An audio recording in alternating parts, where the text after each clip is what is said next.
1 Korintus pasal 12. Rupa-rupa karunia, tetapi satu roh. Sekarang tentang karunia-karunia roh. Aku mau, saudara-saudara, supaya kamu mengetahui kebenarannya. Kamu tahu bahwa pada waktu kamu masih belum mengenal Allah, kamu tanpa berpikir ditarik kepada berhala-berhala yang bisu. Karena itu aku mau meyakinkan kamu bahwa tidak ada seorang pun yang berkata-kata oleh Roh Allah dapat berkata, terkutuklah Yesus. Dan tidak ada seorang pun yang dapat mengaku Yesus adalah Tuhan selain oleh Roh Kudus. Ada rupa-rupa karunia tetapi satu roh. Dan ada rupa-rupa pelayanan tetapi satu Tuhan. Dan ada berbagai-bagai perbuatan ajaib, tetapi Allah adalah satu yang mengerjakan semuanya dalam semua orang. Tetapi kepada tiap-tiap orang dikaruniakan penyataan roh untuk kepentingan bersama. Sebab kepada yang seorang roh memberikan karunia untuk berkata-kata dengan hikmat, dan kepada yang lain roh yang sama memberikan karunia berkata-kata dengan pengetahuan. Kepada yang seorang roh yang sama memberikan iman, dan kepada yang lain ia memberikan karunia untuk menyembuhkan. Kepada yang seorang roh memberikan kuasa untuk mengadakan mujizat, dan kepada yang lain ia memberikan karunia untuk bernubuat, dan kepada yang lain lagi ia memberikan karunia untuk membedakan bermacam-macam roh. Kepada yang seorang ia memberikan karunia untuk berkata-kata dengan bahasa roh, dan kepada yang lain ia memberikan karunia untuk menafsirkan bahasa roh itu.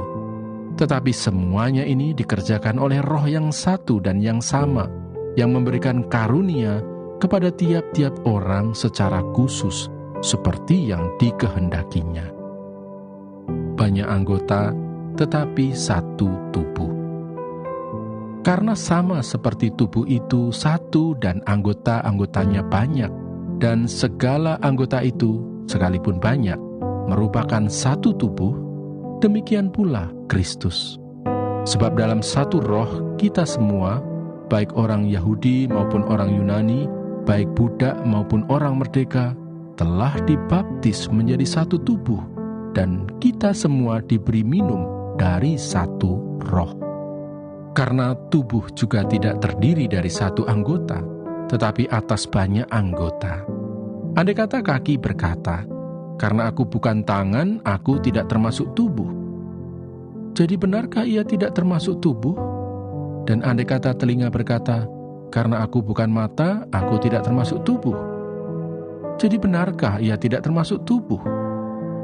Andai kata tubuh seluruhnya adalah mata, di manakah pendengaran? Andai kata seluruhnya adalah telinga, di manakah penciuman? Tetapi Allah telah memberikan kepada anggota masing-masing secara khusus suatu tempat pada tubuh seperti yang dikehendakinya. Andai kata semuanya adalah satu anggota, di manakah tubuh? Memang ada banyak anggota, tetapi hanya satu tubuh. Jadi mata tidak dapat berkata kepada tangan, aku tidak membutuhkan engkau. Dan kepala tidak dapat berkata kepada kaki, aku tidak membutuhkan engkau. Malahan, justru anggota-anggota tubuh yang nampaknya paling lemah, yang paling dibutuhkan. Dan kepada anggota-anggota tubuh yang menurut pemandangan kita kurang terhormat, kita berikan penghormatan khusus. Dan terhadap anggota-anggota kita yang tidak elok, kita berikan perhatian khusus. Hal itu tidak dibutuhkan oleh anggota-anggota kita yang elok. Allah telah menyusun tubuh kita begitu rupa, sehingga kepada anggota-anggota yang tidak mulia diberikan penghormatan khusus, supaya jangan terjadi perpecahan dalam tubuh, tetapi supaya anggota-anggota yang berbeda itu saling memperhatikan. Karena itu jika satu anggota menderita, semua anggota turut menderita. Jika satu anggota dihormati, semua anggota turut bersukacita. Kamu semua adalah tubuh Kristus, dan kamu masing-masing adalah anggotanya.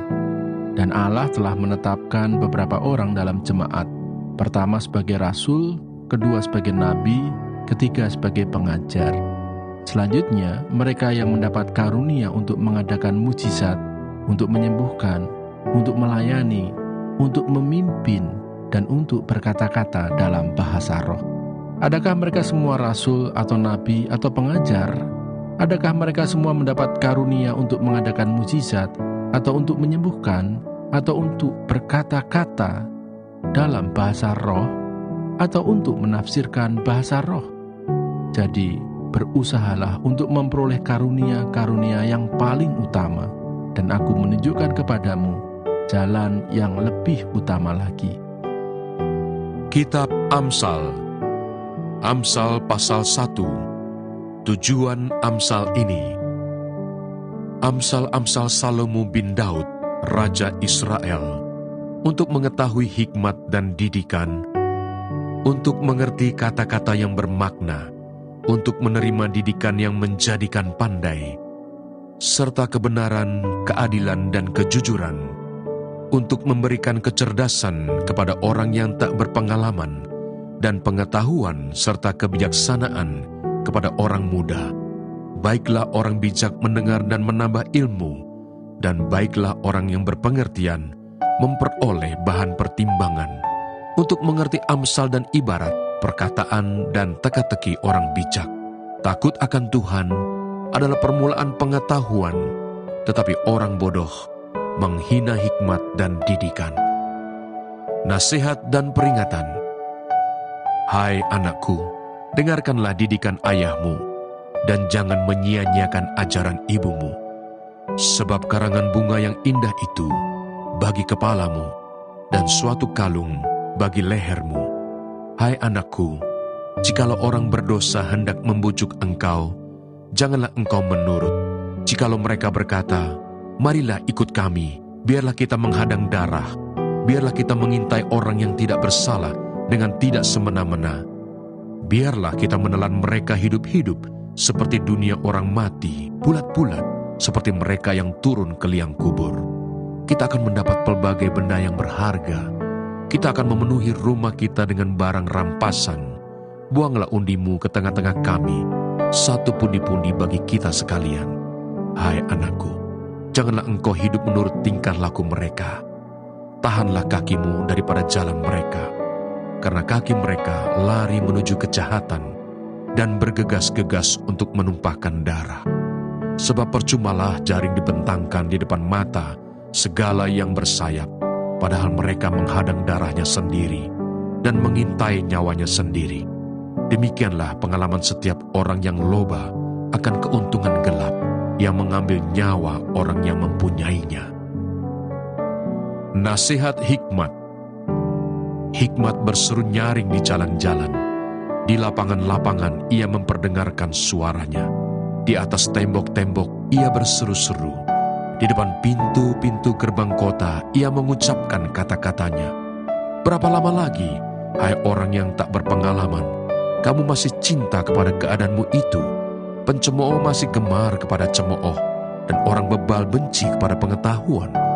Berpalinglah kamu kepada teguranku.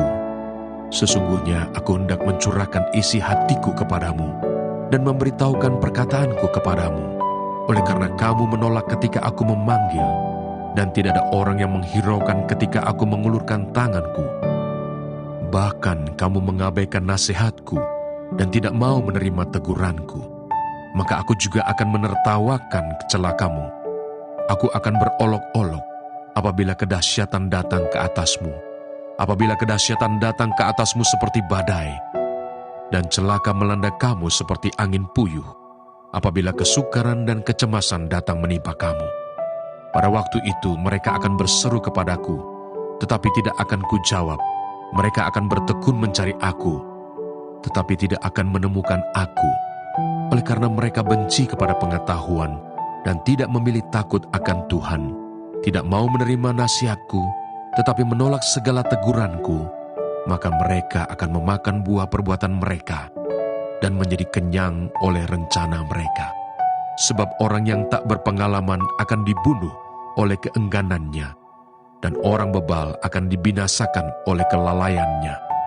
Tetapi siapa mendengarkan aku ia akan tinggal dengan aman, terlindung daripada kedahsyatan malapetaka. Amsal pasal 2. Faedah daripada menuntut hikmat.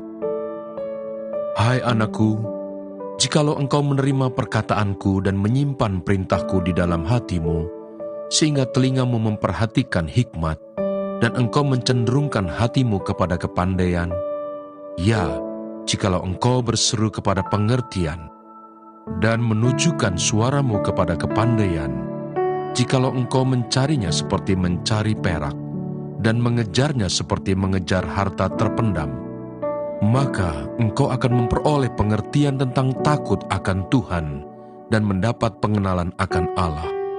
Karena Tuhanlah yang memberikan hikmat, dari mulutnya datang pengetahuan dan kepandaian.